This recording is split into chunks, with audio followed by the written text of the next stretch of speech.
Bueno, yo creo que estamos con un número cercano a la cantidad de gente que hay siempre, así que podríamos comenzar. Saludos, buenas tardes a todos, ¿cómo les va? Espero que me estén escuchando bien. No sé si me pueden confirmar que todos escuchan, así. Buenas tardes, ingeniero. Se escucha eh, Buenas perfecto. tardes, ingeniero.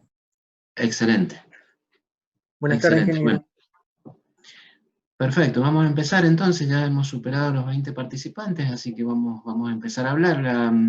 La charla de hoy, que había quedado reservada para esta última clase, trata, como bien les habían adelantado, de cargas concentradas.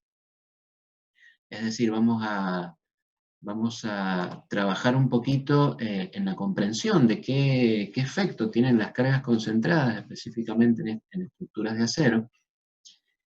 Y básicamente, me parece a mí que el primer paso que tendríamos que dar es entender por qué en una estructura de acero es importante estudiar las cargas concentradas. De hecho, es tan importante estudiarlas y analizarlas como que el CIRSOC le dedica un capítulo completo a las cargas concentradas, que es el capítulo K.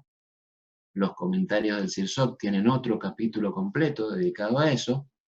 Y bueno, en el programa de la asignatura Construcciones Metálicas y de Madera tenemos media unidad dedicada también a las cargas concentradas, con lo cual eh, el estudio de estas cargas en estructuras de acero es importante y lo primero que deberíamos hacer es entender por qué es tan importante.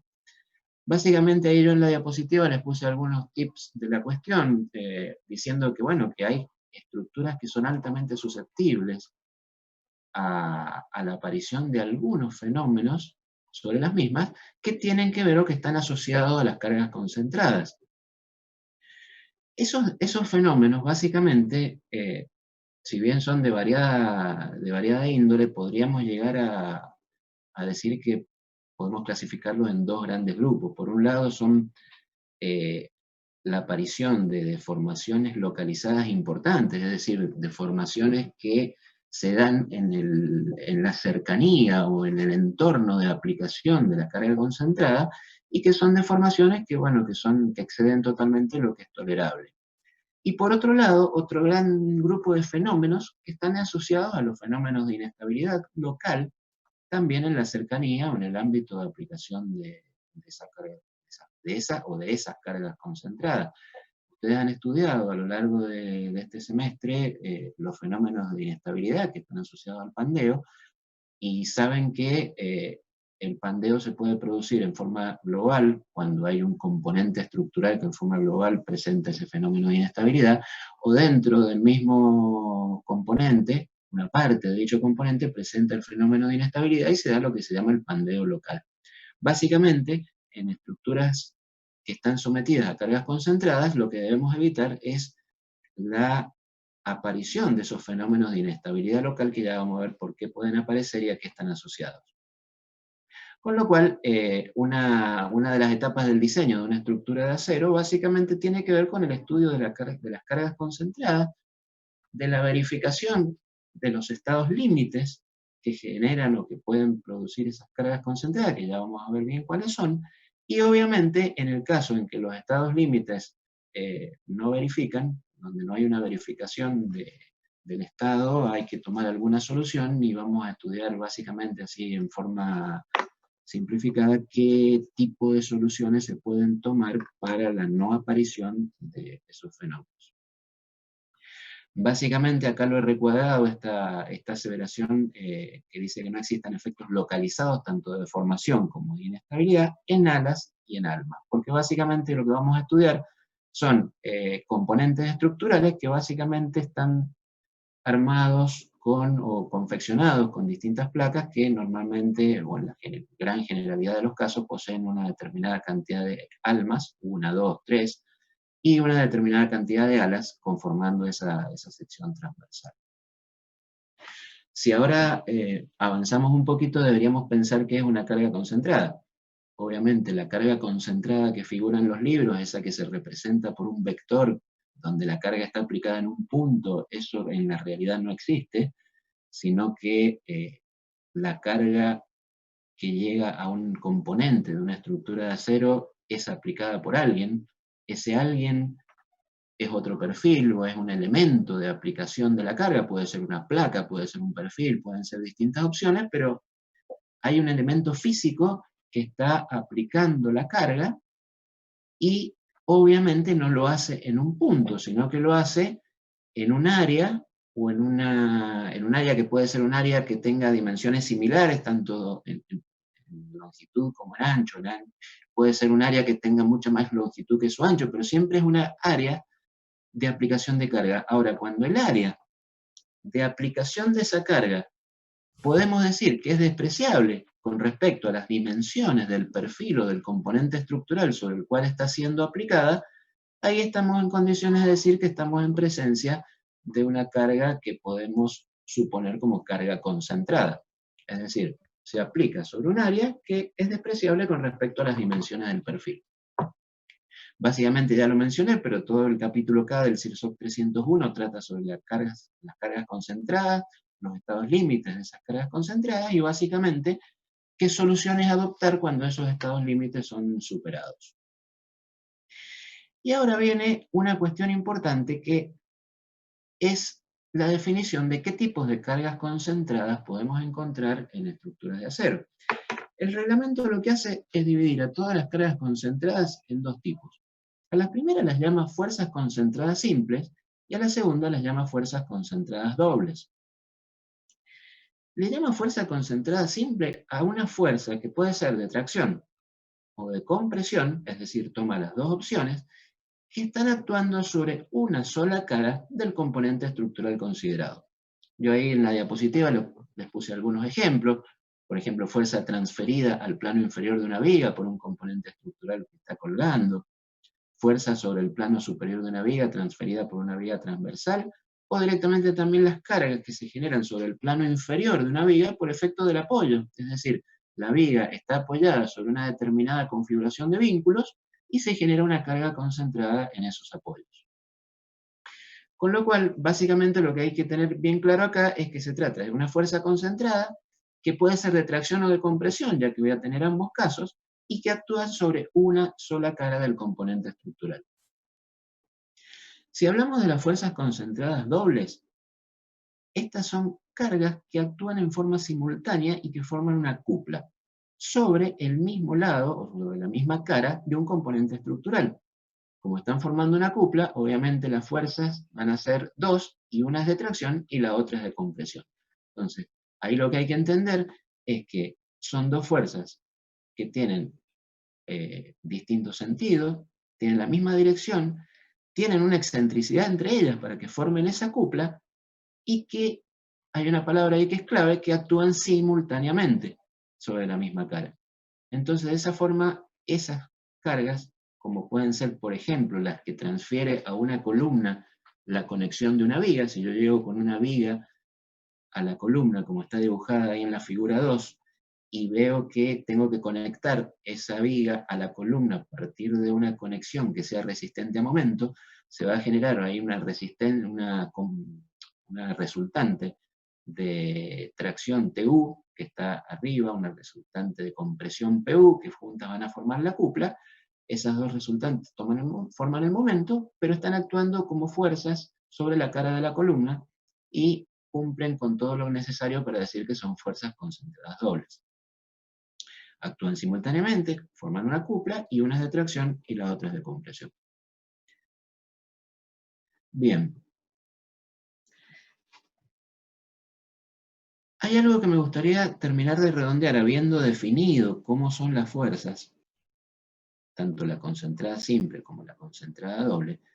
Me gustaría mencionar algo que tiene que ver con lo que dije hace un rato sobre la importancia de entender por qué es necesario en estructuras de acero analizar la acción de cargas concentradas.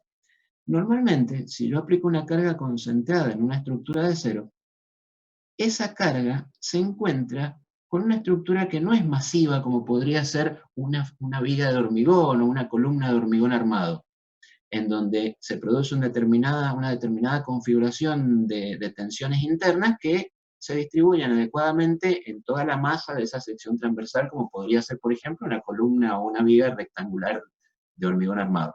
En este caso, cuando la fuerza actúa sobre el componente estructural, imagínense, por ejemplo, esta fuerza PU que figura sobre la cara superior de un perfil, lo primero que encuentra la fuerza son las alas de ese perfil.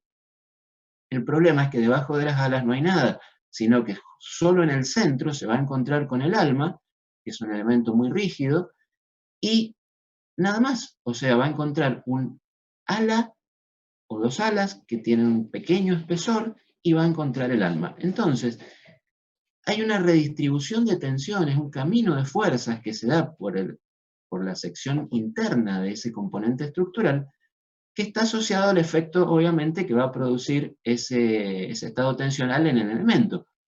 Ahora bien, en estructuras de acero, básicamente como están compuestas por placas, esas placas en general son de pequeño espesor, con lo cual los estados tensionales, el camino de las fuerzas internas que se da por esa sección, tiene que seguir por determinados caminos o recorridos en donde encuentra placas que están en distintas posiciones y encuentran placas que a veces van a estar flexionadas, otras veces van a estar comprimidas, otras veces van a estar con una combinación de estados, y el problema de esas placas es que en general son placas esbeltas, es decir, son placas bidimensionales que pueden en ciertos casos presentar los fenómenos de inestabilidad o de deformaciones locales pronunciadas. Entonces, ese camino interno de las fuerzas por dentro de la sección transversal del elemento o componente estructural es el que uno debe comprender adecuadamente para poder adoptar soluciones, como más tarde vamos a ver, cuando se produce algún efecto local o indeseable que yo quiero evitar. Entonces tengo que entender el camino interno de esas fuerzas para poder saber a dónde las quiero transferir y para poder hacerlo adecuadamente a partir de los elementos que vamos a tomar como solución al problema. Básicamente, entonces, el efecto de estas cargas concentradas se analiza a partir del cumplimiento de 5 estados límites que yo tengo que analizar en cada una de las secciones transversales en donde estas cargas están aplicadas. Los estados límites los menciono acá rápidamente, enseguida los vamos a ver con un poquito de detalle cada uno. Son la flexión local del ala, la fluencia local del alma, el pandeo localizado del alma, pandeo lateral del alma y pandeo por compresión del alma. Cada uno de esos estados límites, a partir de las expresiones y de los conceptos que nos da el reglamento, nos va a permitir calcular la resistencia nominal de alas y almas para cada uno de esos estados. Por lo tanto, teniendo la resistencia nominal, vamos a poder analizar si el caso que estamos estudiando cumple o no cumple el estado límite, y a partir de allí vamos a saber si necesitamos adoptar algún tipo de solución al respecto, como pueden ser las que vamos a ver enseguida. Estas soluciones, en general, se pueden dividir en dos grandes grupos de soluciones. Por un lado, la colocación de rigidizadores transversales. Los rigidizadores transversales no son otra cosa que chapas de un determinado espesor y que tienen que cumplir una cierta cantidad de requerimientos tanto geométricos como mecánicos, y la palabra transversal lo que nos está diciendo es que es un elemento que se coloca en forma transversal a la placa o al plano donde se encuentra la placa que estoy rigidizando. Es decir, ya vamos a ver algunos casos, pero normalmente son chapas entonces que se colocan de determinada manera. El plano del rigidizador es perpendicular al plano de la chapa o del elemento que yo estoy rigidizando. De acuerdo a las distintas consideraciones del reglamento, ahí vemos que pueden ser aplicados estos rigidizadores transversales para fuerzas concentradas de tracción en el estado de flexión local del ala. Esto no es muy importante porque ya lo vamos a ver caso por caso, y también para extremos no rigidizados de vigas y vigas armadas según las secciones que ahí están indicadas. Otra posibilidad de solución al problema del no cumplimiento de los estados límites de fuerzas concentradas está en la colocación de chapas de refuerzo de alma.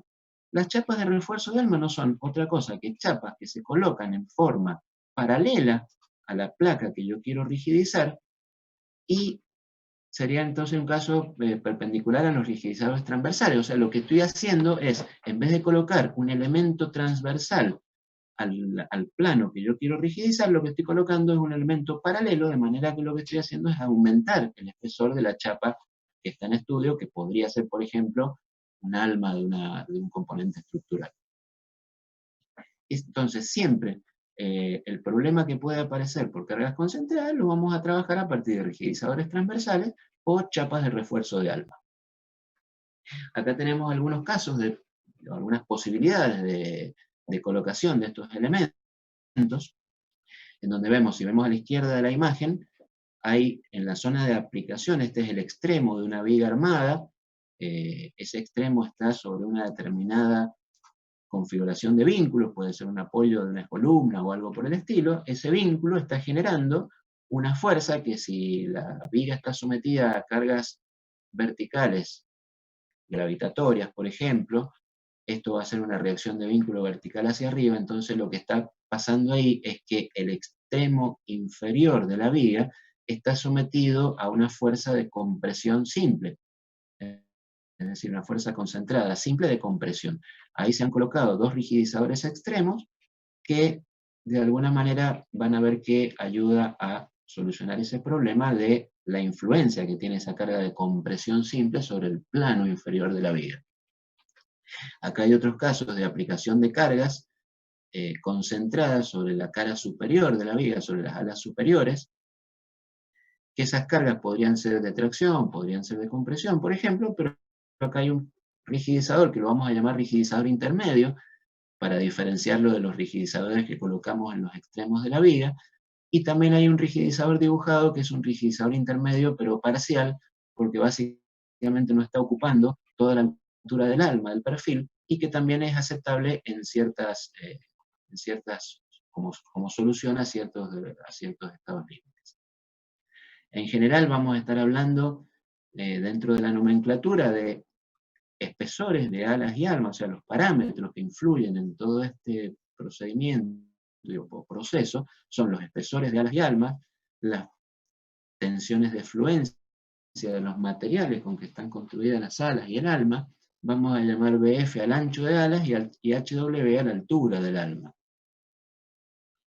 Acá vemos cortes transversales de la viga que estaba en la diapositiva anterior, y vemos cómo esos rigidizadores, acá se ve claramente cómo el efecto del rigidizador lo que hace es generar una configuración geométrica perpendicular al plano del alma que está rigidizando, tanto en el caso de los rigidizadores completos como en el caso de los rigidizadores parciales.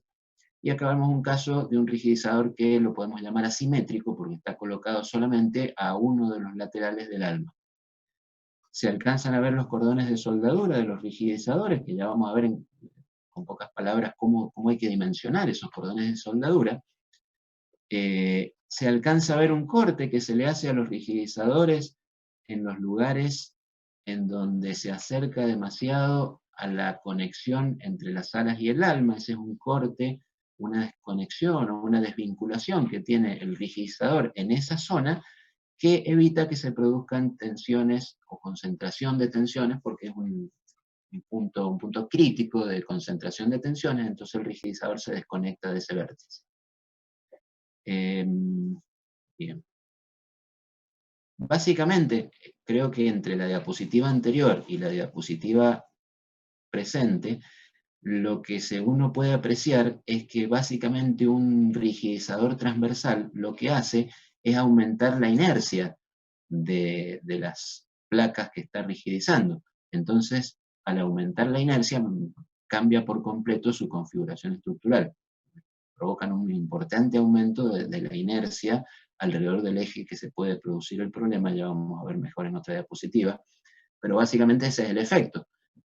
El efecto de un rigidizador, como el que vimos acá, una chapa de refuerzo de alma, no está dibujada acá, pero sería una chapa que se coloca sobre el alma y que también de alguna manera aumenta un poco su inercia, pero no de una manera tan efectiva como un rigidizador transversal, pero sí aumenta su espesor y el área, con lo cual, el área transversal del alma, con lo cual sí funciona para algunos casos. Si comenzamos a estudiar el primer estado límite, que es la flexión local del ala, en general todos los estados límites tienen un campo de aplicación. Acá lo que me dice el reglamento es que el campo de aplicación para este estado límite corresponde a las fuerzas concentradas simples de tracción o a la componente de tracción de las fuerzas concentradas dobles. Si ustedes ven en este dibujo, cuando el elemento que está llegando a la conexión, esta es una columna con dos vigas laterales que se conectan a dicha columna, fíjense que la componente, por el sentido que tienen los momentos, hay una tracción del cordón superior de la viga, o sea, de las alas superiores, en ambos casos, que están conectadas a las alas de la columna. Obviamente, ese esfuerzo de tracción hace que se provoque un estado de deformaciones y de concentración de tensiones ahí que hace que las alas no tienen rigidez flexional, con lo cual no pueden comportarse adecuadamente, y entonces se produce algo como lo que se ve acá en el dibujo a la derecha, que si falla la conexión puede provocarse esa deformación, y si no falla se produce una gran sobretensión con posible fractura en las soldaduras de las uniones. Por eso el estado límite se denomina flexión local del ala. Esa flexión local del ala se entiende entonces que corresponde a fuerzas concentradas simples, no se va a dar para una fuerza de compresión, es una fuerza concentrada simple de tracción, y bueno, básicamente lo que hace el reglamento es colocar, por un lado, las expresiones que me permiten verificar la resistencia nominal que va a tener el ala ante esa fuerza de tracción.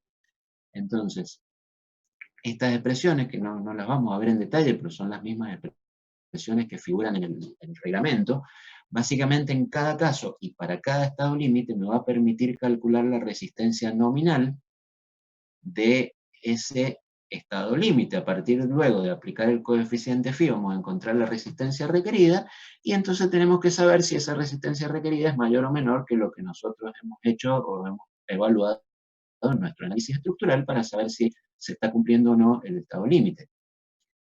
Estas expresiones, fíjense que tienen que ver con la tensión, ahí dice FIF, esa es la tensión de fluencia del material con que están construidas las alas, el espesor de alas, y hay dos expresiones porque una resistencia nominal se da en un punto intermedio de la viga, es decir, aquel punto de aplicación de la carga que esté ubicado a una distancia que en este caso el reglamento la fija como 10 veces el espesor de las alas, y otro caso en donde la resistencia requerida, si ustedes miran la expresión, disminuye a la mitad para cuando el punto de aplicación de la carga está a una distancia menor a 10 veces el espesor. Esto es un punto de aplicación que está en el extremo de la viga. Bueno, básicamente cuando los estados límites, acá dijimos que teníamos las resistencias nominales, teníamos los coeficientes phi, en función de eso evaluamos nuestra conexión, y si la conexión o sea, si el punto de aplicación de la carga no está verificando ese estado límite de flexión local del ala, tenemos que colocar, de acuerdo a lo que nos dice el reglamento, algunas posibles soluciones. Entre esas posibles soluciones, por ejemplo, nos dice rigidizadores transversales que deben extenderse desde el ala cargada hasta por lo menos la mitad de la altura del alma. Da una cierta cantidad de recomendaciones para los rigidizadores, que no las vamos a ver en detalle porque ya están escritas y esto está tal cual lo que está en el reglamento, ustedes lo pueden analizar bien.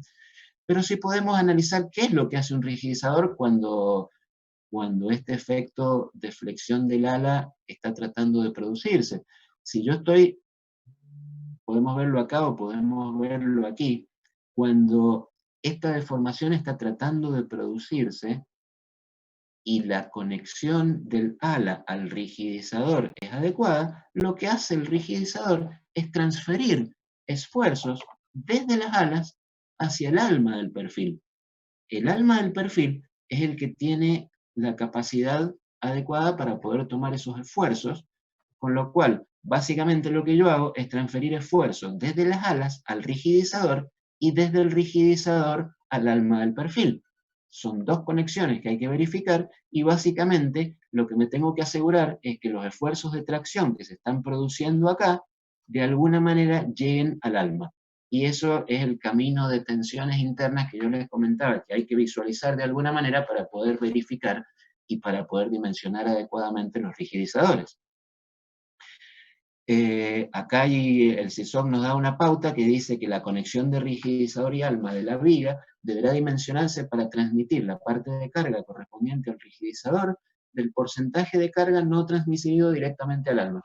¿Qué nos está diciendo con eso? Que de toda la carga concentrada de tracción que yo tengo en la sección, tengo que analizar cuál es la que no se transmite directamente al alma, eso depende de los espesores de alma y de todo eso, y esa carga la tengo que transmitir al rigidizador. Una vez que la carga está en el rigidizador, tengo que verificar la conexión entre rigidizador y alma para asegurarme que las cargas llegaron al alma.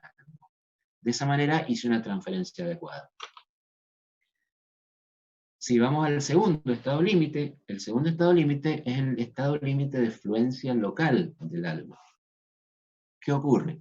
Si yo estoy aplicando, acá se ve en este dibujo, creo que bastante claro, en principio, veamos cuál es el campo de aplicación.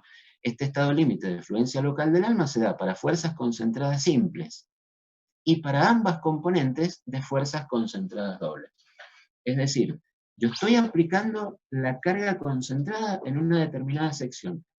Esa carga concentrada, de acuerdo a cómo ha sido aplicada y de acuerdo a lo que ya estamos viendo, se transfiere en forma directa al alma en un cierto porcentaje o en forma total, de acuerdo a cómo sea el elemento de aplicación de la carga.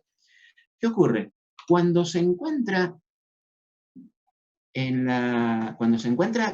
que la carga llega al alma, encuentra el alma una sección transversal que es bastante menor a la que tenía cuando se encontró en las alas, es decir, pasa a una sección transversal que va a tener un espesor determinado y una longitud determinada.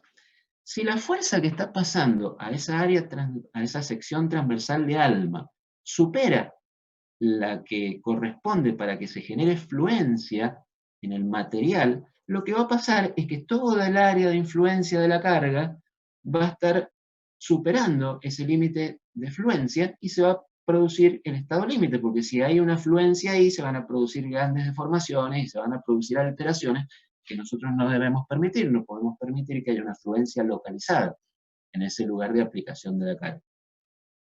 Esa fluencia se puede dar o por compresión o se puede dar por tracción. Por lo tanto, el campo de aplicación son las fuerzas concentradas simples y ambas componentes de las fuerzas concentradas dobles. Es decir, puede haber fluencia por compresión o puede haber fluencia por tracción. Fíjense que este dibujito ya nos está diciendo de alguna manera que las resistencias nominales ante la acción de este estado límite van a ser diferentes si estamos suficientemente alejados del extremo o si estamos muy cerca del extremo. Eso obviamente se da porque cuando yo estoy alejado del extremo hay mayor cantidad de material colaborando con el problema, y si estoy cerca del extremo, bueno, tengo menor cantidad de material que está dando vueltas ahí como para poder tomar esa carga, y obviamente la resistencia nominal va a ser menor en el extremo que en un punto intermedio. El CIRSOC nos da de la misma manera, como siempre, las dos resistencias nominales. En este caso aparece un factor K, que no es otra cosa que un factor que tiene que ver con la forma en que se realiza la transferencia o la transición entre los puntos de aplicación de la carga que están en la cara superior del ala al lugar donde ya el alma tiene su espesor real. Eso lo hacen luego de haber superado los radios de curvatura de transición o los cordones de soldadura, y con eso, a eso está asociado a este K, que es una longitud. En función de eso es porque el CIRSOC supone que esa carga se distribuye en una determinada longitud a lo largo del eje longitudinal de la viga, y de esa manera calcula el área de la sección transversal que va a estar sometida a la fuerza de tracción o compresión para, obviamente, encontrar la resistencia nominal. Están acá las dos expresiones para la resistencia nominal, y obviamente después hay una serie de recomendaciones que son o colocar rigidizadores transversales o chapa de refuerzo, porque obviamente en este caso una chapa de refuerzo sería efectiva también, porque también me está aumentando el espesor del alma. Al aumentarme el espesor del alma me va a dar mucha más resistencia nominal, porque van a cambiar, acá el TW va a cambiar, va a ser más grande, con lo cual una chapa de refuerzo de alma sería una solución adecuada también para el estado límite de fluencia local del alma, lo mismo que los rigidizadores transversales. Si vemos el tercer estado límite, que es el pandeo localizado del alma, es algo que tiene una cierta similitud con el otro, pero en este caso se aplica solamente a fuerzas concentradas simples de compresión y para la componente de compresión solamente de las fuerzas concentradas dobles. ¿Qué pasa? Puede ocurrir que cuando se produce la misma transferencia que mencioné en el caso anterior, no se superen las tensiones de fluencia y no se dé el estado de fluencia en ese sector de transferencia de carga, porque no se superan las tensiones del material. Pero puede ser que el alma sea muy esbelta y haya un problema de pandeo localizado, porque obviamente al haber una carga de compresión, fíjense que el campo de aplicación son, lo repito, fuerzas concentradas simples de compresión y componente de compresión de fuerzas concentradas dobles. Entonces, esas fuerzas de compresión que están siendo transferidas al alma pueden provocar un fenómeno de inestabilidad que acá se alcanza a ver en la deformación localizada. Es un pandeo que no involucra a la altura completa del alma, sino que se da en ese sector, es un pandeo localizado del alma. Las resistencias nominales para el caso de pandeo localizado de alma, también hay distintas expresiones para cuando estamos a una determinada distancia o no del extremo, y se van a solucionar también a partir de la colocación de rigidizadores, cuando no son alcanzadas, o cuando este estado límite no se cumple, podemos colocar rigidizadores transversales, podemos colocar chapa de refuerzo de alma. En los dos casos, lo que estamos haciendo es aumentar el espesor y a su vez aumentar el momento de inercia alrededor del eje en el cual se está produciendo el pandeo, con lo cual en los dos casos son soluciones aptas. Obviamente el rigidizador transversal es muchísimo más eficiente porque aumenta en forma mucho más importante la inercia que una chapa de refuerzo de alma, pero en este caso los dos son aceptados y se pueden colocar los dos como soluciones. El cuarto estado límite es el pandeo lateral del alma. El pandeo lateral del alma está asociado, básicamente, si vemos el campo de aplicación, nos dice que se asocia a fuerzas concentradas simples de compresión para el caso de barras, donde el movimiento lateral relativo entre ala comprimida cargada y ala traccionada no está restringido. Y ahí la palabra clave es relativo. ¿Por qué?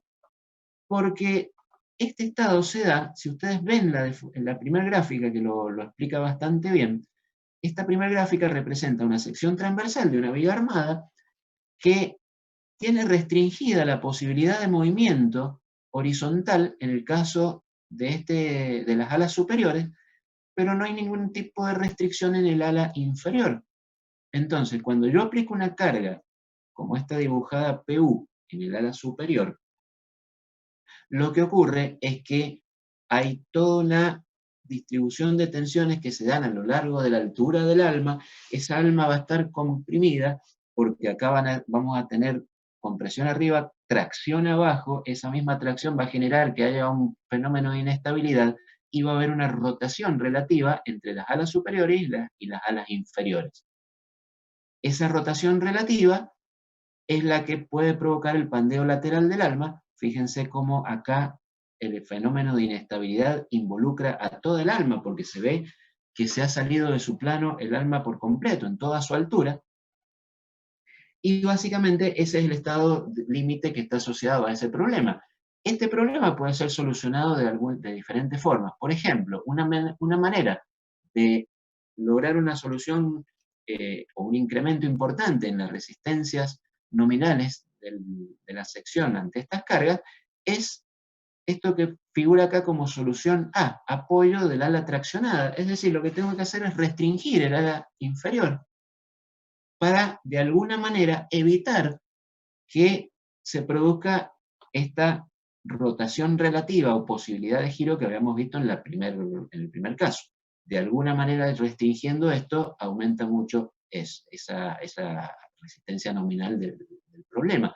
Ahora bien, ¿cómo podemos hacer para restringir? Una solución sería, por ejemplo, colocar rigidizadores en toda la altura o en altura parcial que de alguna manera tiendan a evitar ese giro relativo. Si yo tengo un rigidizador, este giro relativo entre las alas superiores e inferiores no se va a producir.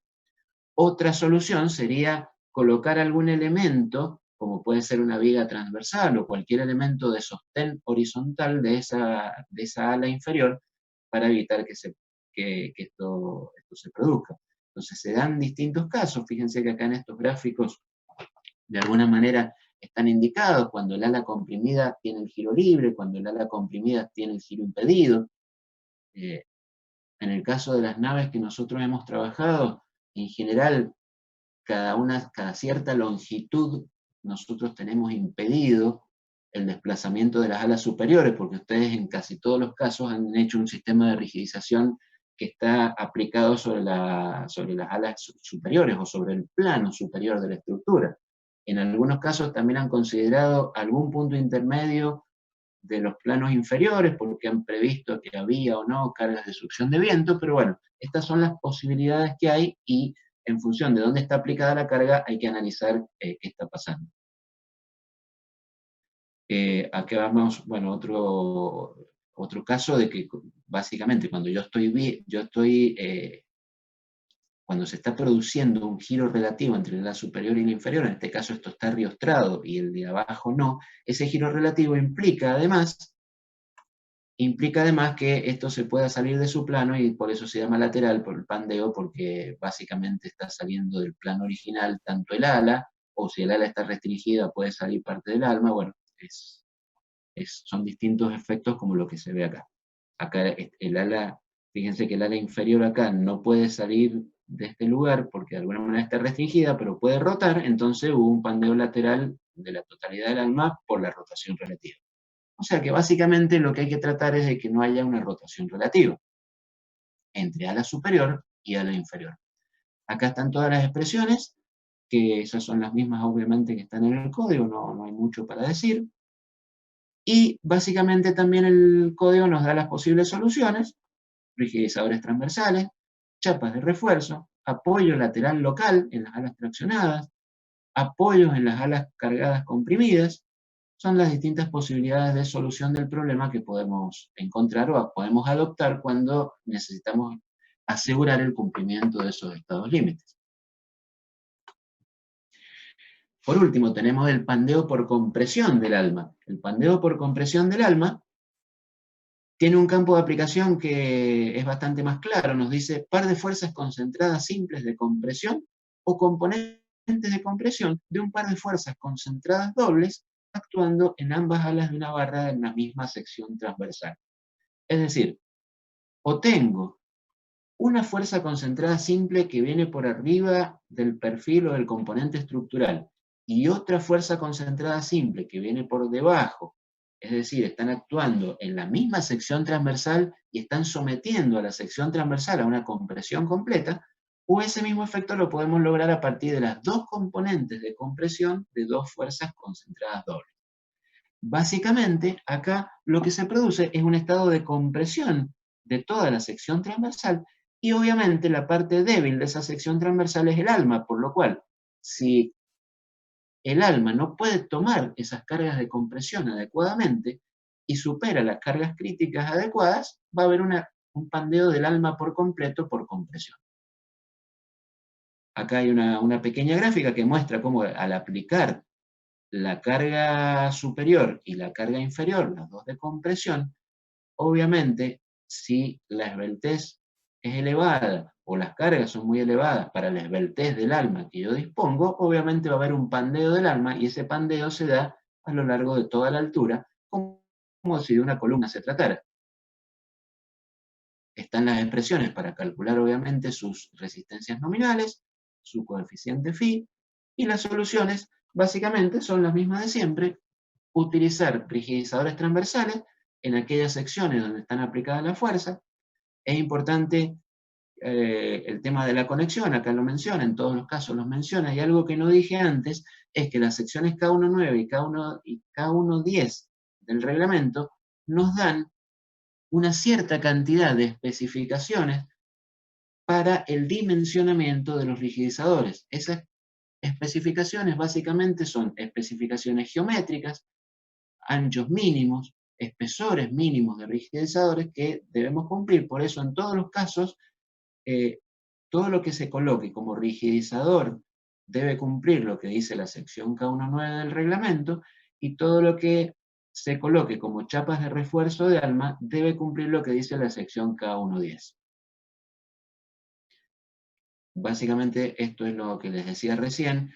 Esas especificaciones básicamente establecen anchos mínimos, espesores mínimos, distintos criterios de diseño, distintos criterios de dimensionamiento. Lo mismo para las especificaciones adicionales de chapa de refuerzo que deben cumplir esas cuestiones. Acá tenemos una foto que he agregado para que ustedes vean que esto ocurre realmente y que las cosas, esto es básicamente una foto de un laboratorio de investigación. Fíjense cómo ha habido evidentemente una fuerza concentrada, y esto que está acá es un pandeo completo del alma del perfil que se arrugó básicamente. Esa deformada de pandeo corresponde básicamente a haber superado la carga crítica para este espesor y para este tipo de chapa, y es una foto de cómo bueno, el alma está, obviamente, la estructura ha dejado de prestar servicio, porque en esas condiciones, obviamente, la estructura ya no está en condiciones de seguir trabajando y de seguir cumpliendo sus funciones. Si bien esta es una viga que está digamos, en un laboratorio de estructuras y ha sido sometida a cargas, fíjense cómo los rigidizadores extremos fueron colocados evidentemente para circunscribir el efecto de las cargas concentradas a la zona donde era investigada, y el rigidizador en los extremos evita, o el correcto diseño del apoyo de esta viga con rigidizadores y con todo lo que corresponde, evita que la falla se produzca acá, y obviamente la falla se dio en el lugar donde los investigadores estaban previendo que iba a ocurrir. Estos son otras fotos, algunos ejemplos. Vemos acá algunos ejemplos muy específicos de fallas localizadas en el alma de esta estructura a partir de haber aplicado cargas en los lugares donde claramente, obviamente no se ve el elemento de aplicación de cargas, porque esta es una foto sacada luego de la falla, pero se ve claramente la falla y se intuye dónde ha estado aplicada la carga claramente. Acá inclusive en la segunda columna, en la primera foto, hay una flexión local del ala. Bueno, hay distintos efectos que se han producido en esta foto, y es interesante observarlos es otro ensayo realizado en laboratorio, pero es interesante observar estos efectos. Estas son también fotos que de alguna manera indican estos ensayos como para ilustrar todo lo que se puede hacer con esto. Acá, esto que está acá es un elemento de medición que me permite saber cuánto ha sido la medición cuánto ha sido la deformación fuera del plano, con lo cual a partir de aplicar distintas cargas se pueden ir evaluando y midiendo distintos tipos de deformaciones, igual con todo el instrumental que está colocado. Y esa era la última diapositiva, con lo cual básicamente estas dos últimas diapositivas le indican a ustedes todas las cosas que pueden ocurrir y todo lo que se puede investigar con respecto a esto. El objetivo de esta charla era básicamente mostrarles rápidamente qué pide el CIRSOC, pero lo que más me interesaba era que entendieran cuál es la necesidad o el objetivo de que realmente haya un capítulo completo para estudiar las cargas concentradas, y básicamente remarcar como comentario final que es necesario que el diseñador, de la misma manera que en una estructura completa debe entender dónde se generan las cargas, dónde o cuáles son los elementos que transmiten esas cargas internamente, es decir, por dónde va el flujo de cargas y de qué manera voy a hacer llegar las cargas al terreno. En un caso como este, lo que debe entender el diseñador es por dónde están circulando las cargas para poder poner soluciones adecuadas y poder prever posibles fallas locales debido a esas fuerzas internas que, si el diseñador no indica por dónde deben ir, las fuerzas internas van a ir por donde quieran las fuerzas internas y van a producir efectos que no son deseables en las estructuras. Eso era básicamente lo que quería comentar. No sé si hay preguntas al respecto.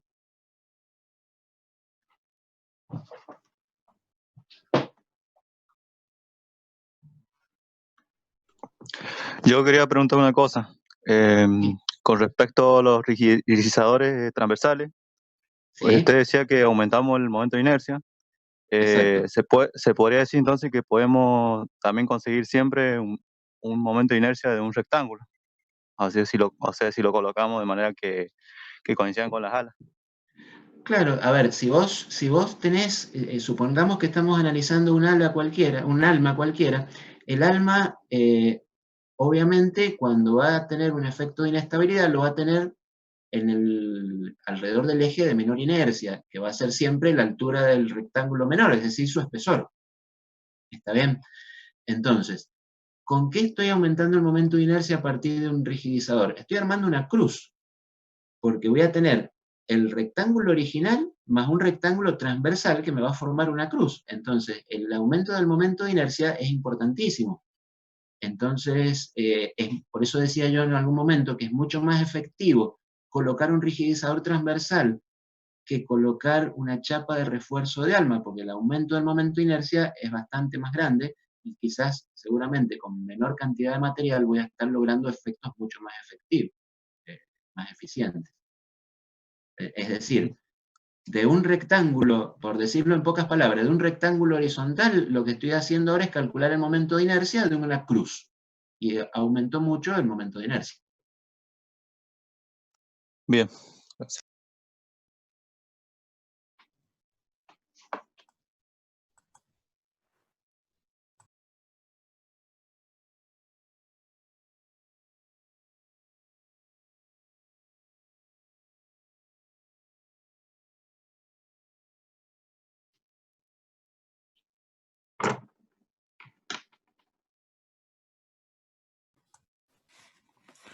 Hola, buenas tardes. No sé si hay otra consulta sobre este tema o sea, algún otro tema de la asignatura.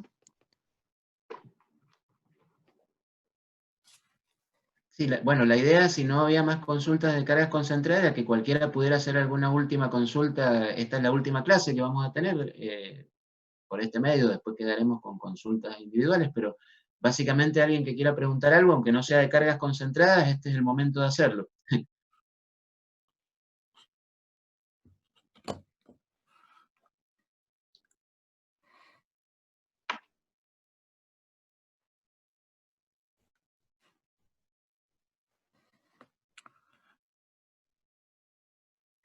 Bueno, sí, no sé, igual en cualquier momento si le surge alguna pregunta o consulta la podemos ir haciendo, pero mientras tanto me gustaría recordar o redondear algunos detalles del punto de vista ya operativo. En el día de hoy, o hasta el día de hoy, ustedes tienen que presentar el trabajo integrador, incluyendo el cálculo de las dos uniones, que era el último tema a incluir.